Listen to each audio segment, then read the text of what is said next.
Hello there, I'm Funky Monkey. Welcome to History of Turrican.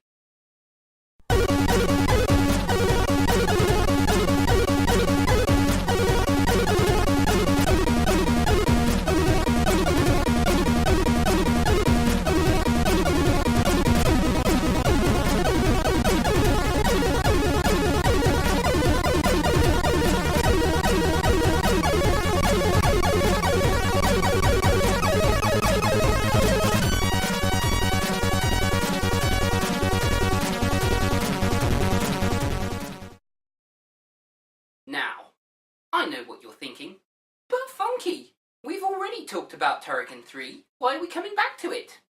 Well, there's an entirely different tale to tell of this particular version. In 1997, a fan of the Turrican series had the idea to create a brand new Turrican game on the Commodore 64. Being that at the time the machine had been out of production for about 4 or 5 years, one may question the logic of this fellow, who goes by the alias of AEG. But that's a long and not particularly relevant story. Instead, let us charge on through the mists of time to 2004, when the game was released free of charge. Yes, free. You see, the game might have attracted undue attention if it had been released for pay. And at the time, the Commodore 64 was considered a dead system. Anyway, we've rambled on long enough about the genesis of the project. Let's get to the game itself. The story this time places a supposedly retired Bren Maguire on Earth, when the forces of the long-thought-defeated Ghoul attack.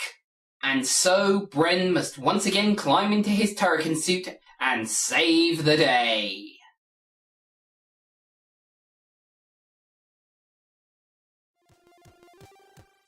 The game, excusing the limitations of the C64, starts off strongly, with the first few levels evoking the feeling of classic Turrican. We're even treated to a shooter interlude, in the form of World 3. But it's not all good news. World 4 is entirely linear, and 5.1 is a precision jumping nightmare. And the game isn't entirely bug-free either. However, these are minor concerns. And of course, this isn't a polished commercial release, so any real criticism is unfair. This is what it is.